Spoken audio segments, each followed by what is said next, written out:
The first question we have is from brother Bilal Umar. Bilal says, is oral sex permissible? It is awful, it is disgusting, it is not acceptable, but when it comes to the word halal or haram, we have to find a reference. The Quran says, نساؤكم حرث لكم فأتوا حرثكم أن شئتم. And Allah subhanahu wa ta'ala says in another ayah, فَإِذَا تَطَهَّرْنَ فَأْتُوهُنَّ مِنْ حَيْثُ أَمَرَكُمُ اللَّهُ. So it is perfectly lawful for every spouse to enjoy his spouse, the entire body, except one thing. فَأْتُوهُنَّ مِنْ حَيْثُ أَمَرَكُمُ اللَّهُ is to have an intimate relationship in the orifice which is created for this reason, okay, which is al-farj. Having an intimate relationship in the rear orifice is absolutely forbidden, one of the major sins, and it can take out of Islam. That is the only prohibition in this regard. Similarly, having intercourse during the menses. وَيَسْأَلُونَكَ عَنِ الْمَحِيضِ قُلْ هُوَ أَذًى فَاعْتَزِلُوا النِّسَاءَ فِي الْمَحِيضِ وَلَا تَقْرَبُوهُنَّ حَتَّى يَطْهُرْنَ فَإِذَا تَطَهَّرْنَ فَأْتُوهُنَّ مِنْ حَيْثُ أَمَرَكُمُ اللَّهُ. Which means they ask you concerning the menstruation. Say it is adha, harmful, because of the blood that carries germs and so on, the blood of the menses. So whenever there is blood flow, or whenever the woman experiences the monthly period, you should avoid having an intimate relationship with your spouse in this condition until she is in a state of tahara.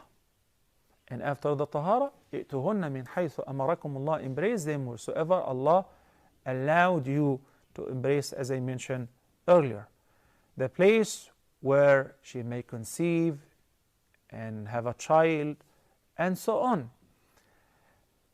So these are the restrictions, and this is what is allowed, which is everything in general. It is permissible for every person to see everything of his or her spouse. There is something called modesty, chastity, shyness, where, for instance, we know that Prophet Muhammad ﷺ never looked at the awrah of his spouse, and she never looked at his awrah. But it is not forbidden for any person to see his own awrah or the awrah of his or her spouse, of the entire body, including the major awrah. It is not forbidden. We have to be very specific. It is forbidden to touch your private with the right hand while urinating, not while taking a shower, not while washing yourself. In the hadith, the Nabi sallallahu alayhi wa sallam said, إِنَّمَا هُوَ بُضْعَةٌ مِّنْكَ. It's just a piece of you. It's a part of you. It's not something impure. But one hadith requires that if you touch your private with your palm, then you have to make wudu. Another hadith says it's just a piece of you. So a combination of that indicates it is permissible to touch your body and your private as long as you're not touching your private while urinating or answering the call of nature with the right hand. Okay? So which means that doesn't apply to touching the private of the other. I know that this is a very sensitive subject, but you cannot imagine how many questions we get in this regard. I cannot bury my head in the sand and say and act blind and neglect it, because these questions are from the youth. In America, a college student just asked me straightforward question, and she was a girl: is oral sex halal or haram? It is easy to say haram. Can you support that with a proof? Can you say it is forbidden due to the following reference? I can only say that it is imitating animals. It is disgusting. It is a place of impurity. It is a place of answering the call of nature. How can you put your tongue and your mouth there? Right? And that's why it's disgusting. Okay? It should be avoided because unfortunately this is all imported from the West, Western societies who have tried everything.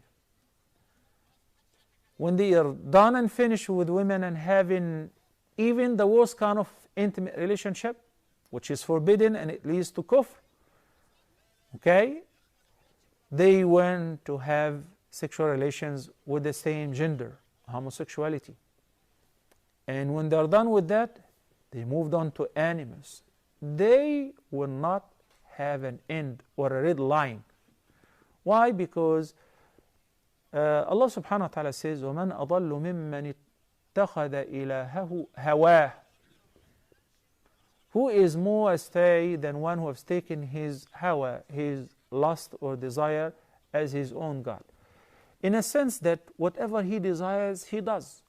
Whatever they crave for as a lust, they do. Nothing is haram or restricted. And the widespread of the STDs, sexual transmitted diseases, is simply because of that. Mouth cancer, وَالْعِيَاذُ بِاللَّهِ, throat cancer. Think about it. The place of urination and the place of answering the call of nature, the place which is full of microorganisms, which are normal flora for this place. But it is not normal flora for the mouth, for the tongue which says Subhanallah, the tongue which glorifies the praise of Allah, the tongue which recites the Quran. So should it be avoided? Yes, it is recommended to avoid that. This is not our tradition. But again, I cannot tell you it is forbidden because of a straightforward reference. I hope this answer is very clear. Barakallahu feekum.